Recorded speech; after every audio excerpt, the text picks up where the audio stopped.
November 28th, 1944, Philippine Sea. The ocean was black, so black it seemed to swallow the sky. Only the faint hiss of water along the hull broke the silence as USS Archerfish, SS-311, drifted just beneath the surface, running at 2 knots, stalking shadows. And then came the hook. A whisper inside the conning tower, tight and electric. "Skipper, there's something out there, something big."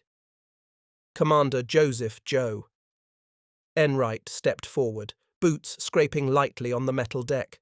His men had been staring through the TBT periscope for nearly 20 minutes, convinced they were chasing another phantom on the horizon. But the shape now emerging, slow, massive, almost unreal, was unlike anything they had tracked before. It looked like a mountain drifting across the sea. Rain sluiced down in cold sheets. The wind gusted. The Pacific rolled and heaved as if warning him. But Enright couldn't blink, couldn't breathe. Because for weeks he had been praying for a target, any target, after months of patrols that ended in embarrassment and empty logs. Now, something enormous was drifting across his crosshairs. A carrier, a supercarrier, something so big it almost seemed fake. No one aboard Archerfish yet understood that the ship they had just spotted was Shinano, the largest aircraft carrier ever built by any nation in World War II, a behemoth so secret that most of the Japanese Navy had never seen her. Converted from the wrecked hull of the battleship Yamato, she carried 70,000 tons of fearsome steel and was escorted under deep secrecy across the Pacific. But tonight, unbelievably, she was travelling almost blind. No combat air patrol, no full destroyer screen, half her watertight doors still unsecured. A Titan limping through the night. Enright lowered the scope. His jaw tightened. "Helm," he said softly. "Bring us to parallel course. Keep her silhouetted. We're going to tail that giant." His crew exchanged looks, fear, disbelief, adrenaline, because hunting a ship that size wasn't just rare. It was career-defining. It was the kind of target submarine captains dreamed about, one that could rewrite a man's place in naval history. But the sea was rough, visibility shifting. Archerfish bobbed like a toy in comparison. Every swell risked losing the silhouette. Every drift of fog threatened to erase the carrier entirely. "Range?" Enright asked. "Still too far to identify, sir," replied the officer of the deck. "But she's huge." Lightning flashed, brief, violent, and in that instant Archerfish's crew saw the full length of the monster they were stalking. A dark slab of steel stretched across the horizon, bow to stern like a floating continent. One of the sailors muttered, "Jesus, what is that thing?" No answer. Only the ocean groaned. Then the escort destroyers altered their pattern. Searchlights sliced across the waves like swords. A Japanese lookout shouted something Archerfish couldn't hear. Engines rumbled. They were beginning evasive maneuvers. "They know someone's out here," Enright whispered. "Keep us low. Keep her nose pointed at that beast. We're not letting her slip." The rain slammed harder against the hull. The waves rose. Archerfish dove to 50 feet, running silent as Enright tracked the carrier's movements through intermittent periscope sweeps. His nerves buzzed, his instincts sharpened. For the first time in his career, he felt he was exactly where he was meant to be, because the ocean didn't offer second chances. Not with prizes like this, not with ghosts the size of cities drifting through the dark. "Prepare to surface," he finally ordered. "We're going to shadow her through the night, on the surface if we have to." His XO frowned. "Sir, that puts us dangerously close to the escorts. If they pick us up—" "They won't," Enright interrupted, voice cold, certain. "Not in this storm. Not with that monster limiting their formation. Their job is to protect her, so that is where their eyes will stay. We hunt smart, we stay out of the spotlight, and we wait." Archerfish broke the surface with a hiss of spray. The deck crew rushed out, slickers whipping in the wind. The scope turned again toward the towering shadow ahead. Enright lifted his binoculars. The giant was still there, still vulnerable, still steaming directly into his trap. The crew gathered behind him, barely breathing. "Skipper," a young sonar man whispered, "what do we do if she turns toward us?" Enright didn't lower the binoculars. He didn't blink. "Then," he said, "we kill her before she knows we're here." Behind them, the thunder rolled. Ahead, the impossible target carved its path through the storm.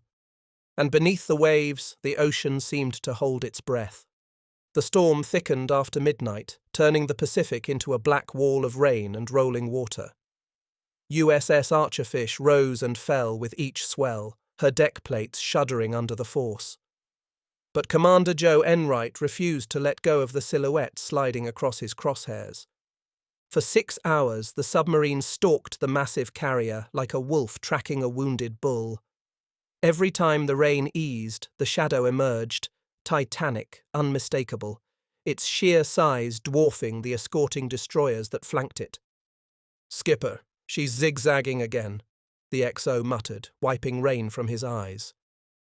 "Of course she is," Enright replied. "She knows something's hunting her." But the Japanese captain didn't know what. He didn't know it was a lone submarine. He didn't know that the largest aircraft carrier ever built was being tailed by one of the smallest predators of the Pacific. 5 miles behind, Archerfish knifed through the surface, her diesels rumbling. The crew worked with an intensity Enright had never seen from them before.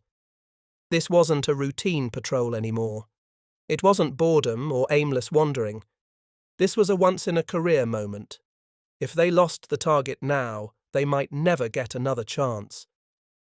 The radioman stepped into the conning tower, clutching a decoded dispatch. "Skipper, you're not going to like this." Enright took the paper. "Subpac orders, abandon pursuit, proceed to Sasebo Coast for air rescue station duty." Air rescue, the most humiliating, useless assignment imaginable for a submarine. Enright stared at the message, jaw clenched so tight it looked painful. The entire crew watched him, waiting for his reaction. Finally, he folded the paper and slid it into his coat. "We never got this message," he said. The XO blinked. "Sir, that thing out there is the biggest ship I've ever laid eyes on, and I'll be damned if we throw away the only real target we've seen in weeks just because someone in Pearl thinks we're babysitters." Silence. Then slow grins. Then nods. And with that, Archerfish defied orders and continued the chase. The storm finally began to thin. The clouds parted just enough for moonlight to shimmer across the sea. Archerfish's deck crew leaned against the cold metal railings, eyes fixed forward. There she was, the giant, the Shinano. Her long flight deck stretched like a dark runway across the waves. The towering island structure reached upward like a skyscraper. Even at this distance, her scale was unmistakable. 700 feet of steel displacement cutting a furious wake. The men whispered to each other as though afraid the ship might hear them. "My God," a junior lookout breathed. "She's bigger than the Essex class." "Bigger than 3 of them put together," another muttered. Enright scanned the horizon. The escorts were tightening their formation again. They were nervous. They were searching. They knew something was behind them. "Sonar, report," Enright said. "Nothing new, sir. Escorts still running wide patterns. No direct sweep toward us yet." Good. But he couldn't count on luck lasting forever. "We close to firing position tonight?" the XO asked. Enright shook his head. "Not yet. She's too far ahead and her zigzagging is too tight. If we rush this shot, we miss, and she'll outrun us by morning."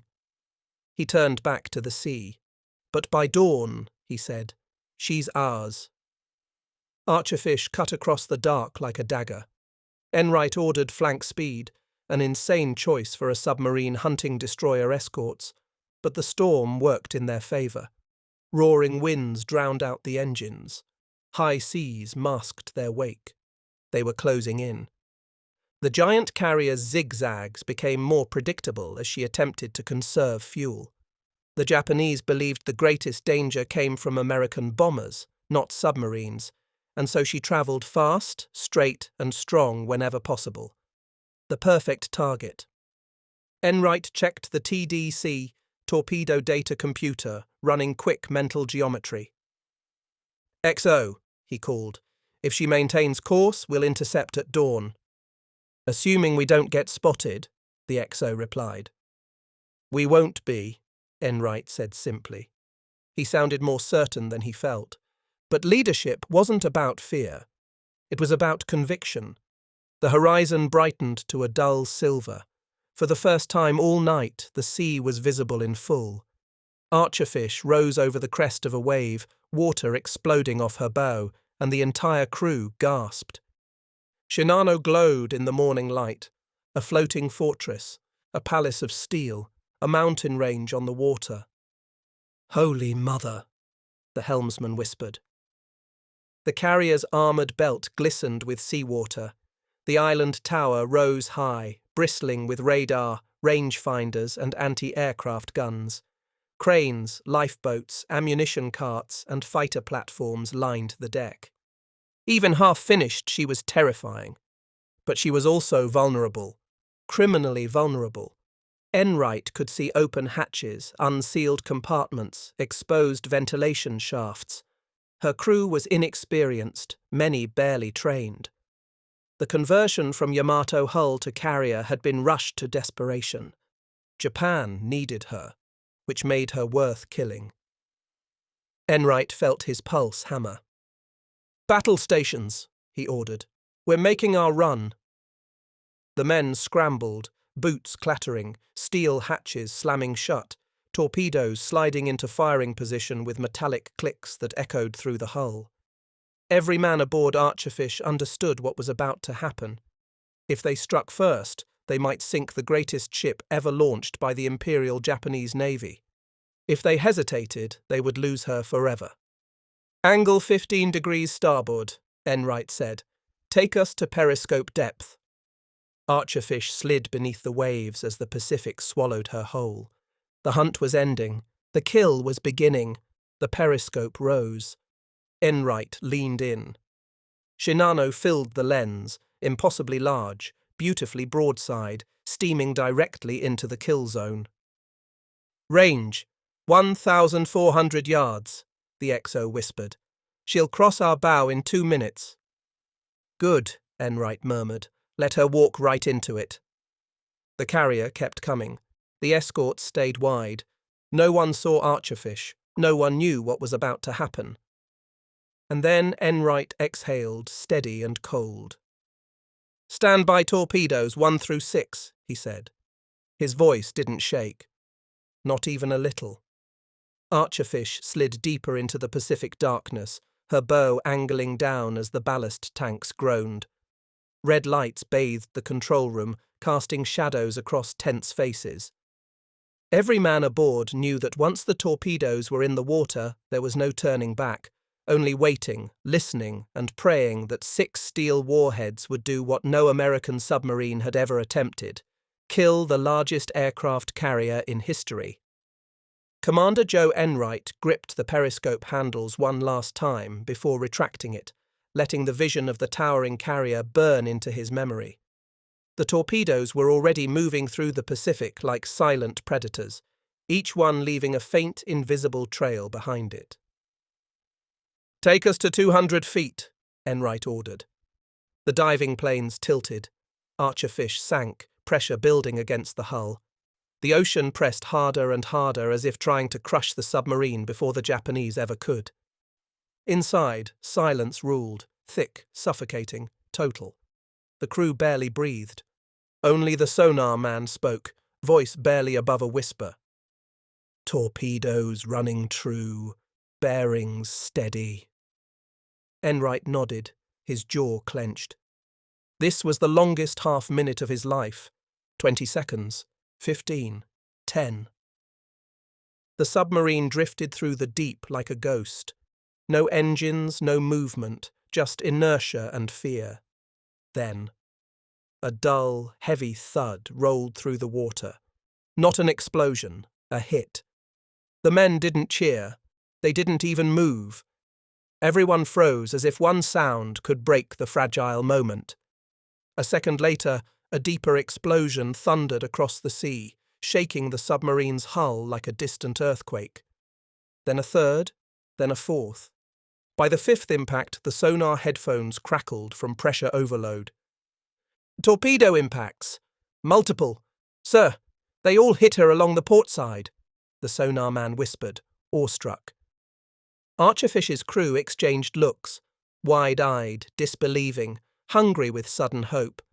But Enright didn't smile. Not yet. A ship that big didn't die easily. "Escorts changing course," sonar reported. "Fast screws approaching. They're hunting." "Hold depth," Enright ordered. "Silent running." Archerfish levelled off at 240 feet, the hull groaning under the weight of the sea. A deep charge of adrenaline flooded the submarine. Every man grabbed hold of something: pipes, bunks, steel rails, preparing for the counterattack. The destroyers didn't make them wait long. The first depth charge pattern exploded above them with crushing violence. "Kra-thoom! Thoom! Thoom! Thoom! Thoom!" The entire submarine shook. Tools clattered, a gauge cracked. Dust rained from overhead piping. "Minor damage!" someone shouted from engineering. "We're good!" A second pattern followed, closer, faster, more violent. "Whoom! Kraboom! Thoom! Thoom! Thoom!" Archerfish rocked sideways. A bulb shattered in the aft compartment. A pipe valve spun loose and hissed before a sailor tackled it closed. "Pressure hull holding!" the XO yelled. "Steady!" Enright didn't flinch. He stood rigid, eyes fixed forward, listening to the sea. Another pattern exploded farther away, then farther still. The destroyers were losing her. But Enright's mind wasn't on survival anymore. It was on the monster above them. "Sonar," he said quietly. "Report." The young operator pressed his headphones tight, focusing with everything he had. "Sir, I'm picking up heavy metal flexing, like hull plates buckling, flooding noises, multiple compartments. I can hear her slowing." "Can you confirm direction?" Enright asked. "Her screws are reducing speed. Wait. A pause. Then a tremor in his voice. "Captain, she's stopped." The room went still. A ship that size didn't stop unless it was in real trouble. Flooding must have spread deeper than her crew could handle. Water must have poured through half-sealed bulkheads, rushed into compartments that were never reinforced, found weaknesses no one knew were there. Shinano wasn't just damaged. She was crippled. The sonar man's hands shook slightly as he listened. "Sir, I don't hear engines anymore. Not at all. She's dead in the water." Enright lowered his head, closing his eyes for just a moment. This was the moment he had chased across the Pacific, the moment he needed, the moment that could redeem everything that had gone wrong in his career. But he still didn't celebrate. A ship that massive wouldn't go quietly. Flooding inside Shinano was spreading like a chain reaction. Pumps screamed to life. Sailors raced to seal hatches, some jammed, some warped, some never fitted properly at all. Water surged through compartments meant to be watertight but built in desperation during Japan's dying months of war. Above, the colossal carrier listed, just a few degrees at first, then a few more. Crewmen scrambled across tilting decks as the entire ship groaned like a living animal in pain. Desperate calls echoed through her passageways. Officers shouted for more pumps, more hands, more men. But the sea kept coming. Inside Archerfish, the crew listened to the distant sounds of steel dying. "Sir, the list is getting worse," sonar murmured. "Metal is deforming under stress. flooding, spreading. Enright didn't speak. He didn't have to. They all felt it. The ocean had already chosen the winner. For the next hour, Archerfish drifted silently below the waves, listening to the Titan above them struggle for survival. The escorts circled aimlessly, confused and terrified. No one seemed to know what had happened. The carrier's propellers never restarted. Her engines never groaned back to life. Her pumps gradually fell silent, and the list continued. 5 degrees, 10, 15, more. Archerfish didn't move a muscle. The crew remained frozen in place, every ear tuned to sonar, every heart thundering. They had struck something impossible. They had wounded a giant, and the Pacific was finishing the kill. By the time the first rays of morning sunlight pierced the deep, the sonar man heard it, a long, deep metallic roar echoing like a cathedral collapsing underwater. A sound no submarine crew ever forgot. Enright opened his eyes. "That's her," the sonar man whispered. The giant was falling. The long metallic roar drifted through the depths like the final breath of some wounded leviathan. Inside USS Archerfish, every man froze as the sound vibrated along the hull, humming through steel and bone. The sonar operator stiffened, fingers tightening around the headphones, eyes wide with something between awe and disbelief. "Captain," he whispered, "she's rolling! Fast!" Commander Joe Enright didn't move. The words settled into him like weight, like fate. For hours they had listened to the distant groans of the giant, bulkheads giving way, pumps failing, water rushing into compartments built in desperation. But this sound was different, bigger, final. Archerfish rose to just below the surface, drifting at 90 feet. The submarine was silent, engines barely humming, every man holding his breath as if the ocean itself were listening. Enright raised the periscope. Water streamed off the lens as the horizon sharpened into view. Dawn lit the Pacific with a pale silver glow, the sea calm in a way that felt wrong, like the sky was waiting. Then he saw her. The Shinano lay on her side, the immense flight deck towering out of the water like a black cliff against the morning.